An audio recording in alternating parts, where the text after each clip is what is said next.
2006 সালের 28 অক্টোবর সংগঠিত হয়েছিল মূলত 2001 থেকে 6 সাল পর্যন্ত চার দলীয় জোট সরকারের যে সফলভাবে দেশ পরিচালনার ধারাবাহিকতাকে বিঘ্নিত করার জন্য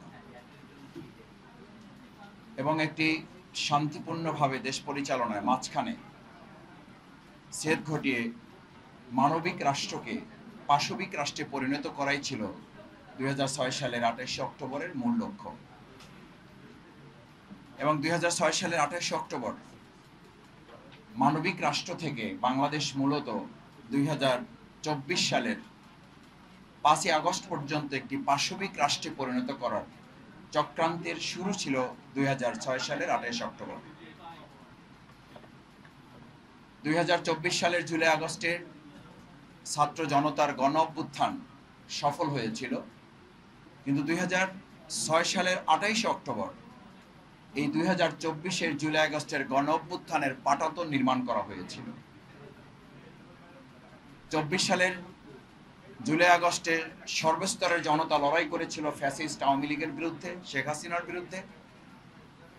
আর 2006 সালের 28 অক্টোবর পল্টন সহ ঢাকা সহ সারা দেশে আওয়ামী লীগের বিরুদ্ধে 14 দলের বিরুদ্ধে লড়াই করেছিল শুধুমাত্র বাংলাদেশ জামাত ইসলামী এবং ইসলামী ছাত্র শিবির। মহান আল্লাহ তাআলার দয়া এবং জনগণের ভালোবাসার সাথে নিয়ে আমরা 12 ঘন্টা লড়াই করে সেদিনই প্রথম আওয়ামী লীগকে পরাজয় ঘটিয়েছিলাম।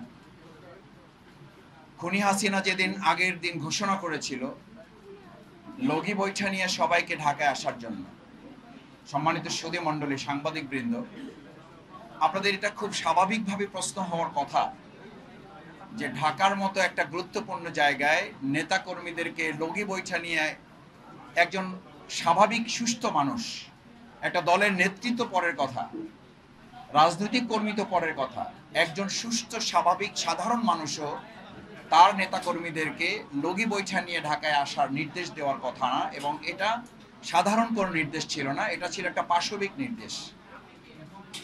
সেই নির্দেশের বিরুদ্ধে আজকে কোনো কোনো ক্ষেত্রে বাংলাদেশ জামাত ইসলামীকে কেউ কেউ প্রশ্ন করে থাকেন যে জামাত ইসলামী কোনো কোনো জায়গায় সংঘাত, কোনো কোনো জায়গায় রক্তাক্ত পরিবেশ, কোনো কোনো ক্ষেত্রে আমাদেরও হাতে তারা নাকি অস্ত্র দেখেন। সাংবাদিক বৃন্দ, 2006 সালের 28 অক্টোবর আমরা আমাদের ভাইদের শহীদ হতে হয়েছে, কিন্তু আমাদের হাতে তারা খুব চেষ্টা করেও একটা ছোট এক হাতের লাঠি ছাড়া তারা কিছুই দেখাতে পারেনি। অথচ আমাদের বিরুদ্ধে প্রকাশ্যে AK-47 সহ পিস্তল নিয়ে আমাদের উপরে মুহুর্মুহুর ককটেল বিস্ফোরণ সহ গুলি চালিয়ে আমাদের 13 জন ভাইকে শুধু ঢাকাতেই শহীদ করা হয়েছিল। আমাদের হাতে একটা লাঠি তারা গোল চিহ্ন দিয়ে ঢুকিয়ে বলেছিল, দেখিয়ে বলেছিল এই হচ্ছে নিজামী মুজাহিদের সেনাপতিরা। একটা লাঠি হাতে যদি সেনাপতি হওয়া যায়, আমি পরিষ্কার ঘোষণা করছি ওই এক লাঠি হাতে সেনাপতিদেরকে বাংলাদেশে আগামী দিনে আর কেউ পরাজিত করতে পারবে না। কারণ আমরা সেদিন একটা লাঠি হাতে শুধু যাইনি, আমরা মানুষের ভালোবাসা, আল্লাহর উপরে ভরসা করে আমাদের জনশক্তির ত্যাগ এবং কোরবানির সর্বোচ্চ নাজরানা দেশের জন্য, গণতন্ত্রের জন্য। সেদিন তারা গণতন্ত্রকে হত্যা করে কবর রচনা করে একটা অগণতান্ত্রিক রাষ্ট্র কায়েমের জন্য, বাংলাদেশকে পথ হারিয়ে বিপদগামী একটা বাংলাদেশ নির্মাণের জন্য শেখ হাসিনা লগি বৈঠার রাজনীতির সেদিন রচনা করেছিলেন।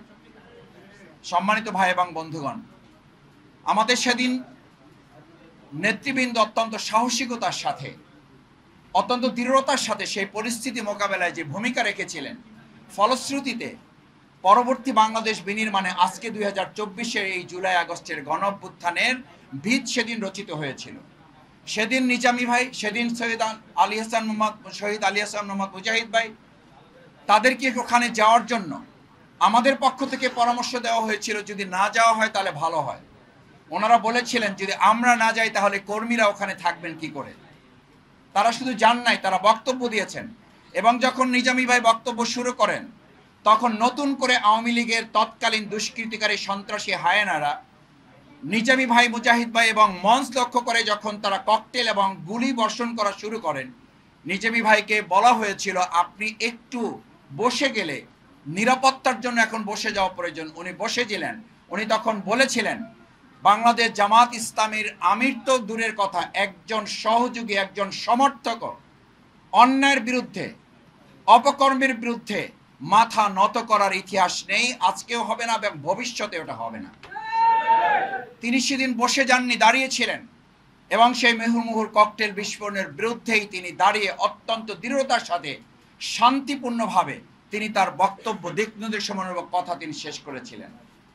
সম্মানিত ভাই এবং বন্ধুগণ, সুতরাং বাংলাদেশ জামাত ইসলামীকে আজকে যারা নতুন করে বিশ্লেষণ করেন, 2006 সালের 28 অক্টোবর আমাদের জন্য একটা মাইল ফলক। সেদিন শহীদ জসিম ভাইকে লাঠি দিয়ে সাপের মতো পিটিয়ে হত্যা করা হয়েছে। এই অমানবিক চিত্র তো আমরা সবাই বলেছিলাম এটা ওই দিন শেষ হয়ে যাওয়ার কথা।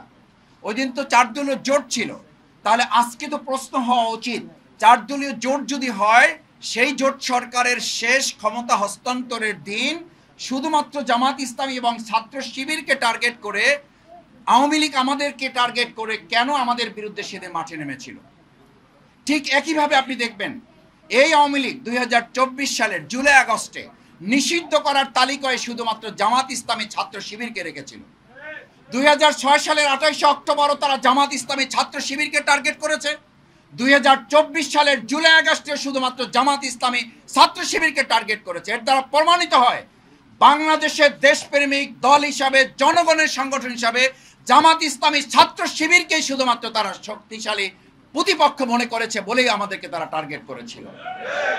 সেই জন্য আধিপত্যবাদের বিরুদ্ধে মাথা উঁচু করে দাঁড়িয়ে থাকা এই সংগঠন জামাত ইসলামী এবং ছাত্র শিবিরকে যদি শেষ করে দেওয়া যায়, তাহলে আধিপত্যবাদ এবং ফ্যাসিবাদরা মনে করে তারা তাদের মতো এই বাংলাদেশকে আবার ফ্যাসিবাদ এবং আধিপত্যবাদের দিকে নিয়ে যেতে পারবে। আমরা দ্ব্যর্থহীন কণ্ঠে ঘোষণা করতে চাই, সেদিন 12 ঘন্টা লড়াইয়ে আমাদের ভাইদের শহীদের কফিন সামনে রেখে আমরা 1 সেকেন্ডের জন্য যেমন থেমে যায়নি, নিস্তব্ধ নিথর হয়নি, আজকের নতুন ফেসিবাদের এই সময়ে যদি কেউ জামাত ইসলামীকে চোখ রাঙিয়ে আমাদেরকে হত্যা করে, মসজিদে হামলা করে, আমাদের মা বোনদেরকে আবার তাদেরকে ভয়ভীতি দেখিয়ে সাধারণ নাগরিকদের জিহ্বা কেটে ফেলা, তাদেরকে সুষ্ঠুভাবে ভোট কেন্দ্র থেকে বাড়িতে ফিরে যেতে না দেওয়ার নতুন করে আবার হুমকি দেওয়া হয়, তাহলে তাদেরকে শুধু স্মরণ করিয়ে দিতে চাই আমরা কিন্তু 2024-এর জুলাই আগস্টের শুধু কর্মী নই, আমরা 2006 সালের 28 অক্টোবরের সেই সংগঠন যারা একা গোটা আওয়ামী লীগের বিরুদ্ধে লড়াই করে সেদিন তাদেরকে পরাজিত করে বাংলাদেশ বিনির্মাণ করেছিলাম। আসুন সম্মানিত ভাই এবং বন্ধুগণ, আসুন সম্মানিত ভাই এবং বন্ধুগণ, সেই আওয়ামী লীগ ফ্যাসিবাদের নতুন পদধ্বনিতে যারা বাতাস দিচ্ছেন, যারা মনে করেন আওয়ামী লীগ আবার ফিরে আসবে, যারা মনে করেন ইনক্লুসিভ নির্বাচনের জন্য সবাই মিলে অংশগ্রহণ করা দরকার, সেদিনও কিন্তু জামাত ইসলামী ছাত্র শিবিরের 2006 সালে 28 অক্টোবরের এই পল্টনের মাঠে এবং সারা বাংলাদেশে আমাদের পাশে দেশবাসী ছাড়া অন্য কাউকে আমরা পাই নাই। সেদিনও প্রশাসনকে ফোন করে পাওয়া যায় নাই।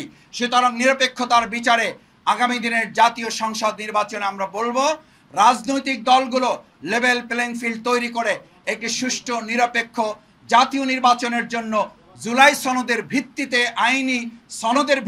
আইনি ভিত্তি রচনা করার মধ্য দিয়ে একটা নির্বাচন যেন অনুষ্ঠানের দিকে আমরা যেতে পারি। তাহলেই 2006 সালের 28 অক্টোবর যে পথ হারানো বাংলাদেশ, সেই পথ হারানো বাংলাদেশ খুঁজে পাবে নতুন পথের সন্ধান বাংলাদেশ। সেই প্রত্যাশা ব্যক্ত করে আমি আমার কথা শেষ করছি।